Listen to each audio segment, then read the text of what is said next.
My ex staged a kidnapping to propose. I said no. He climbed a building, begging. The crowd cheered. Then he leaned over the edge. The sun was dipping low over Volunteer Park in Seattle, casting long shadows across the grass. I was halfway through my evening run, my sneakers pounding the path, my breath steady. The air smelled of pine and damp earth, and for a moment I felt free. That's when I noticed it. A black SUV creeping along the road beside the park, matching my pace. My stomach tightened. I glanced over my shoulder, hoping it was just a coincidence. It wasn't. The SUV slowed when I slowed, sped up when I did. My heart started to race, not from the run, but from fear. I quickened my steps, my earbuds blasting music I could no longer hear. The SUV's engine growled softly, like a predator stalking prey. I told myself to stay calm, to think. Maybe it was just someone lost, looking for directions, but deep down, I knew better. I fumbled for my phone in my pocket, my fingers shaky as I tried to text my sister, Sarah. Something's wrong, I typed, my thumb hovering over send. Before I could press it, the SUV's door swung open. 3 masked figures jumped out, their boots hitting the pavement with a thud. I froze, my breath catching in my throat. Stay calm, lady, one of them growled, his voice muffled behind a ski mask. I didn't stay calm. I turned to run, my legs pumping, but they were faster. Hands grabbed my arms, rough and unyielding. I screamed, thrashing, clawing at anything I could reach. My nails scraped fabric, maybe skin, but it didn't matter. They were too strong. Stop fighting! Another voice barked. I didn't listen. I kicked, twisted, my heart pounding so hard I thought it would burst. They dragged me toward the SUV, my sneakers scraping the ground. I screamed again, but a gloved hand clamped over my mouth, stifling the sound. They shoved me into the back of the vehicle, the door slamming shut behind me. My wrists were yanked behind my back, bound with something tight and biting zip ties maybe. A cloth gag was stuffed into my mouth, tasting of sweat and chemicals. I gagged, tears streaming down my face. Then, a black bag was pulled over my head, plunging me into darkness. My world became muffled sounds and the stench of my own fear. I kicked out blindly, my feet connecting with something solid. Quit it! One of them yelled, pinning my legs. They tied my ankles together, the rope cutting into my skin. I was helpless, trapped. My mind raced with every worst-case scenario. Was this it? Was I going to die? I sobbed, my chest heaving, my body shaking uncontrollably. I thought of Sarah, my mom, my life. I didn't want it to end like this, in the back of some van, surrounded by strangers. The SUV rumbled along, the tires humming against the road. I lost track of time, each second stretching into eternity. My tears soaked the bag over my head, and my body ached from being pinned to the floor. Just relax, one of the men said, his voice softer now, almost mocking. Relax? I wanted to scream, to fight, but I was too weak, too scared. Finally, the vehicle stopped. I heard doors open, felt hands grab me again. They pulled me out, my legs wobbling as I stumbled across gravel, then grass, then a hard surface. A door creaked, and I was dragged inside somewhere. The bag came off, and I blinked against the sudden light. My knees buckled as I took in the scene. Balloons, streamers, a banner spelling out, "Will you marry me?" in glittering letters. And there, in the middle of it all, was Jake, my boyfriend, down on one knee, holding a velvet box with a ring inside. The masked men stood behind him, pulling off their masks, laughing like this was some big joke. My heart stopped. This wasn't a kidnapping. It was Jake's idea of a proposal. The room was suffocating, the air thick with the scent of helium and betrayal. Balloons floated above me, their bright colors mocking my trembling hands. The banner's glittering letters, "Will you marry me?" burned into my eyes. Jake knelt there, in the middle of a stranger's house in Capitol Hill, his grin wide and proud, like he'd just pulled off the prank of the century. The ring in his hand sparkled under the dim light, but all I could see was the black bag they'd ripped off my head moments ago. My heart pounded, not with love, but with rage. I stood there, my wrists still stinging from the zip ties, my throat raw from screaming. The 3 masked men behind Jake pulled off their masks, revealing smug faces. They were laughing, their chuckles echoing in the small living room. "Surprise!" one of them said, as if this was a birthday party and not a nightmare. My knees shook, but I locked them in place, refusing to collapse. I stared at Jake, his eyes gleaming with excitement, completely oblivious to the terror he'd caused. "Jake, what is this?" I shouted, my voice cracking. My chest heaved, and I could feel tears prickling at the corners of my eyes. I didn't care that I was shaking, that my voice was unsteady. I needed answers. "What the hell were you thinking?" He blinked, his smile faltering for a split second. "Emma, it's a proposal. I wanted it to be epic, something you'd never forget." He held the ring higher, like it could erase the last hour of my life. Epic? I thought of the SUV, the hands grabbing me, the gag in my mouth. My stomach churned, and I pressed a hand to my chest, trying to steady my breathing. "Forget?" I spat, my voice rising. "You think I'll ever forget being dragged into a van, tied up, thinking I was going to die?" The words poured out, raw and jagged. The men behind him stopped laughing, their faces shifting to unease. One of them, a tall guy with a buzz cut, shuffled his feet, looking at the floor. Good. Let them feel uncomfortable. They deserved it. Jake stood up, the ring still in his hand. "I thought it'd be romantic, Emma. A big, crazy surprise to show you how much I love you." His voice was earnest, but it only made my blood boil hotter. Romantic? My mind flashed to the moment I'd peed myself in fear, the humiliation still burning in my chest. How could he think this was okay? How could he stand there grinning while I was falling apart? "This isn't love!" I yelled, my hands clenching into fists. "You terrified me, Jake. You hurt me." My voice broke on the last word, and I hated how vulnerable it made me sound. The room went quiet, the balloons bobbing silently above us. Jake's face fell, his confidence crumbling. For the first time, he looked unsure, like he was finally seeing the damage he'd done. "I didn't mean to hurt you," he said softly, taking a step step toward me. I flinched, stepping back, and his eyes widened in shock. Emma, please, just take the ring. Say yes and we can move past this. Move past this? I laughed, a bitter, hollow sound. You think a ring fixes this? You think I can just forget? My vision blurred with tears, but I refused to wipe them away. Let him see them. Let him see what he'd done. The men behind him exchanged glances, their earlier amusement gone. One of them, a shorter guy with a beard, cleared his throat. Maybe we should give you two some space, he said, his voice low. He gestured to the others, and they started moving toward the door. But I wasn't done. No, I snapped, my voice sharp enough to make them freeze. You don't get to walk away like this was nothing. You helped him. You laughed while I was crying, begging for my life. The bearded guy looked at me, his face pale. We thought it was just a prank. We didn't know you'd take it this hard. His words were like a slap. Take it this hard? My hands shook, and I wanted to scream, to throw something, to make them understand the fear that still clung to me. I'm done, I said, turning back to Jake. I'm not marrying you. I'm not staying with someone who thinks this is okay. My voice was steady now, fueled by a fire I didn't know I had. Jake's mouth opened, but no words came out. He looked lost, the ring dangling uselessly in his hand. Let's get you out of here, the tall guy said, stepping forward. His voice was softer now, almost apologetic. I didn't care. I didn't trust any of them, but I nodded because I needed to leave, to breathe air that wasn't tainted by this betrayal. As I walked toward the door, Jake called out, Emma, wait, please. I didn't turn back. I couldn't. My heart was too heavy, my mind too raw. I stepped outside, the cool Seattle air hitting my face, and for the first time in what felt like forever, I took a real breath. The night air in Seattle was crisp, a sharp contrast to the suffocating heat of that house in Capitol Hill. My legs felt like jelly as the tall guy with the buzz cut led me away, his two friends trailing behind. We walked toward a small park nearby, the kind with a rusty swing set and a flickering street lamp. My heart was still racing, my wrists raw from the zip ties. I could still taste the cloth gag in my mouth, bitter and wrong. The balloons, the banner, Jake's stupid grin, it all swirled in my head, a sickening blur. We stopped near a bench, the men keeping their distance now. The tall one spoke first, his voice low. Look, Emma, we're sorry. This wasn't supposed to go like this. His eyes darted to the ground, avoiding mine. The bearded guy nodded, shifting uncomfortably. We thought it'd be funny, you know, a big dramatic surprise. We didn't mean to scare you that bad. Scare me that bad? My chest tightened and I clenched my fists. You didn't mean to? I snapped, my voice sharp in the quiet night. You grabbed me, tied me up, threw me in a van. I thought I was going to die. My words hung in the air, heavy and raw. The third guy, shorter with a nervous twitch, looked away, his face pale. Good. Let them feel the weight of what they did. The tall guy rubbed the back of his neck. Jake said you'd laugh it off, that you'd love the drama. We didn't know. His voice trailed off, and I could see the guilt creeping into his expression, but it wasn't enough. Nothing they said could undo the terror, the way my body still shook, the way my mind kept replaying those moments in the dark. You don't get it, I said, my voice trembling but firm. This wasn't a game. You made me feel helpless. You laughed while I cried. I took a step back, needing space, needing air. The bearded guy opened his mouth to speak, but I cut him off. Don't. Just don't. I don't want your apologies. I want to go home. The tall guy nodded quickly, pulling out his phone. We'll call you a ride. Right now. He stepped away, his fingers tapping the screen. I stood there, arms wrapped around myself, trying to hold it together. The park was quiet, save for the distant hum of traffic and the rustle of leaves. I focused on my breathing, in and out, trying to push away the fear that still clung to me like damp clothes. When the car pulled up, a plain sedan with a glowing rideshare sign, I felt a wave of relief. The tall guy opened the door for me, his face etched with something like shame. We're really sorry, Emma, he said again, quieter this time. I didn't respond. I slid into the back seat, the door closing with a soft thud. As the car pulled away, I glanced back at the three men standing under the street lamp, their figures shrinking in the distance. They looked small, pathetic even. I leaned my head against the window, the cool glass soothing my flushed skin. The city lights blurred past, a smear of neon and shadows. Jake's face flashed in my mind, his smile, his ring, his complete failure to understand what he'd done. I knew then that I was done. Done with him, done with his reckless ideas of love. I needed to protect myself, to find my strength again. The car turned onto my street, and for the first time that night, I felt like I could breathe. The days after that nightmare felt like walking through fog. I went through the motions, work, home, sleep, but the weight of what happened clung to me. My apartment in Seattle's Queen Anne neighborhood, once my sanctuary, now felt like a cage. Every creak of the floorboards made my heart jump. Every shadow outside my window sent my mind back to that SUV. I stopped running in Volunteer Park, too afraid of who might be watching. Jake had stolen my sense of safety, and I hated him for it. It started small. A text from Jake the morning after, short and desperate. Emma, I'm so sorry.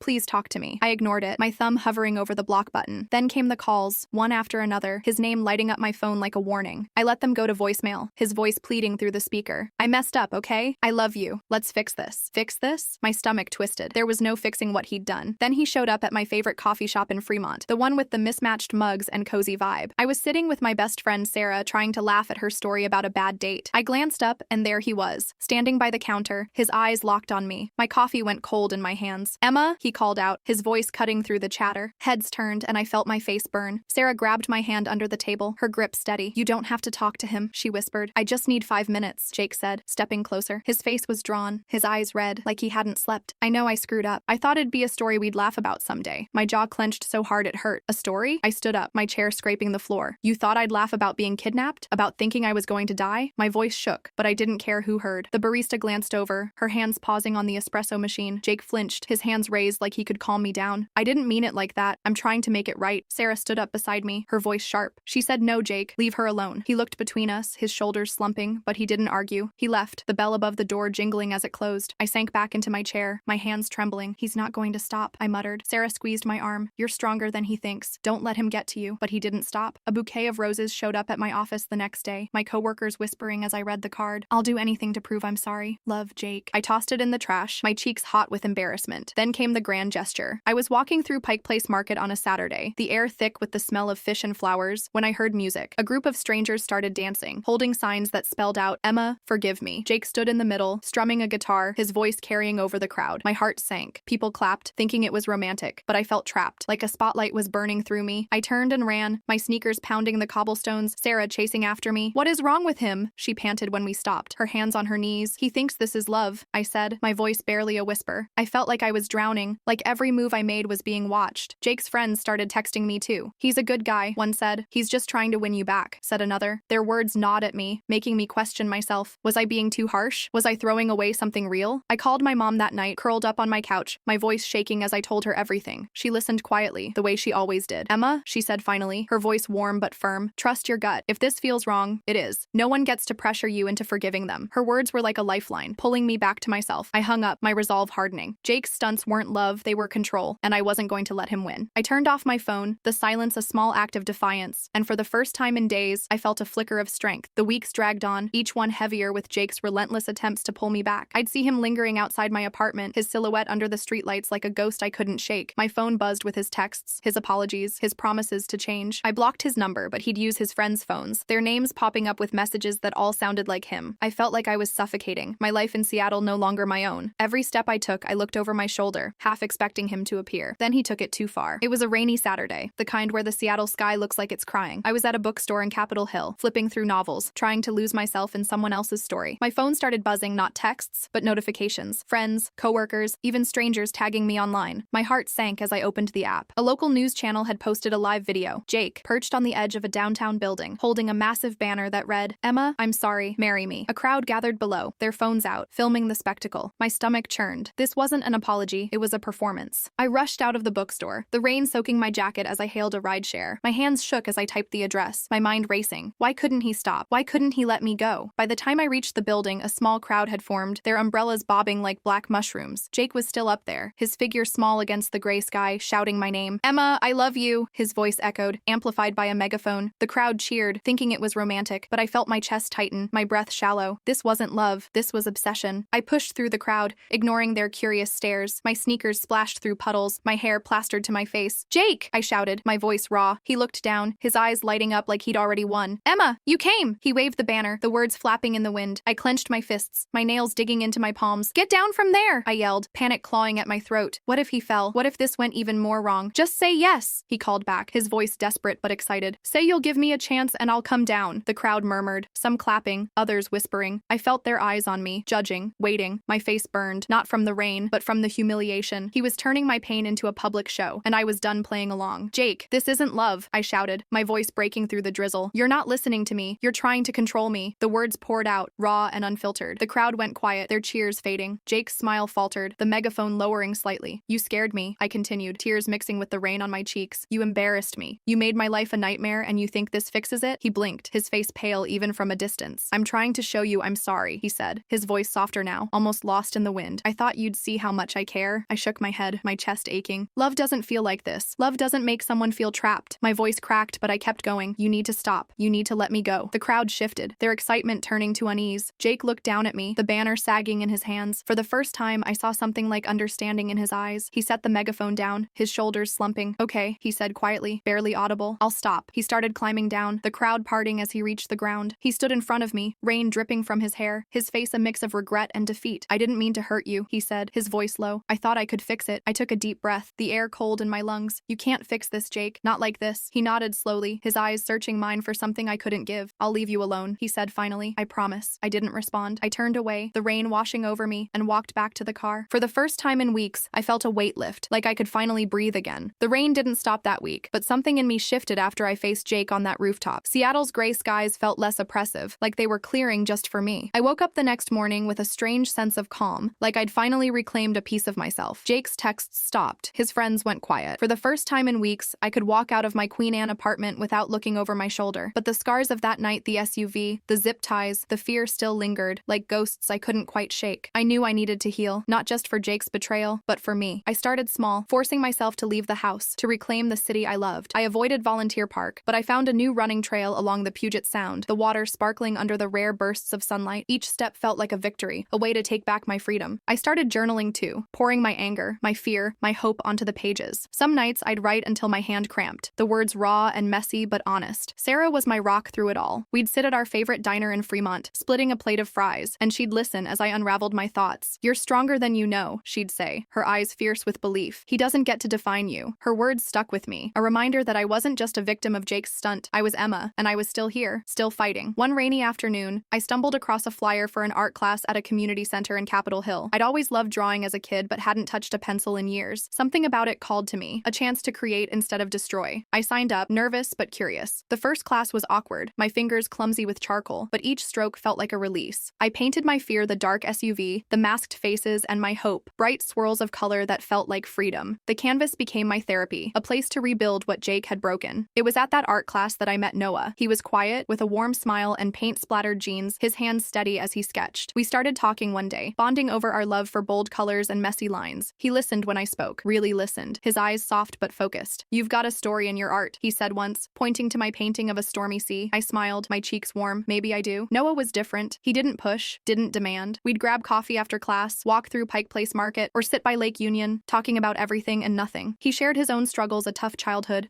a dream of opening an art gallery, and I felt safe with him, like I could be myself without fear. For the first time in months, I laughed freely, my heart lighter than it had been since that awful night. But Jake wasn't entirely gone. One evening, while I was out with Noah at a quiet cafe in Queen Anne, my phone buzzed. A text from an unknown number. "Emma, it's Jake. Can we talk? I need closure." My stomach twisted, the familiar dread creeping in. Noah noticed, his hand brushing mine. "You okay?" he asked, his voice gentle. I showed him the text, my hands shaky. "It's him again," I said, my voice barely above a whisper. "You don't owe him anything," Noah said, his tone calm but firm. "But if you need to face him, I'll be here." His words grounded me, a reminder that I had a choice. I decided to meet Jake, not for him, but for me. I needed to close this chapter, to bury the ghosts for good. We met at a small cafe near Green Lake, the kind with mismatched chairs and soft jazz in the background. Jake looked different, tired, his eyes shadowed, his usual confidence gone. He sat across from me, his hands fidgeting with a napkin. "I've been seeing a therapist," he started, his voice low. "I know what I did was wrong. I thought I was being romantic, but I was selfish. I'm so sorry, Emma." His words hit me, sincere in a way I hadn't expected. For a moment, I saw the Jake I'd once loved, the one who'd made me laugh over late-night pizza, who'd planned quiet hikes in the Cascades. But that Jake was gone, replaced by someone who'd crossed a line I couldn't forgive. "I appreciate the apology," I said, my voice steady, "but it doesn't change what happened. I was terrified, Jake. You broke something in me." He nodded, his eyes glistening. "I know. I hate myself for it. I needed you to know I'm trying to be better." I took a deep breath, the air heavy between us. "I hope you find peace," I said softly, "but I can't be part of your story anymore." He looked down, his shoulders slumping, and I felt a strange mix of sadness and relief. "I understand," he whispered. I walked away from that cafe feeling lighter, like I'd shed a weight I'd carried too long. Noah was waiting outside, his smile warm under the streetlights. "You okay?" he asked again, and this time, I nodded. "Yeah," I said, meaning it. "I think I am." The months that followed were a journey of rediscovery. I painted more, my art bolder, brighter. I ran along the waterfront, the wind in my hair, the city mine again. Noah and I grew closer, our connection built on respect, on quiet moments that felt real. One night, as we sat on a bench by Lake Union, the city lights reflecting on the water, he took my hand. "You're incredible, Emma," he said, his voice soft. My heart swelled, not with fear, but with hope. I'm not the same person I was before Jake's stunt. I'm stronger, more certain of what I deserve. I'm a survivor, not defined by that night, but shaped by how I rose above it. Seattle feels like home again. Its rainy streets a canvas for my new beginning. I don't know what the future holds, but for the first time in a long time, I'm excited to find out.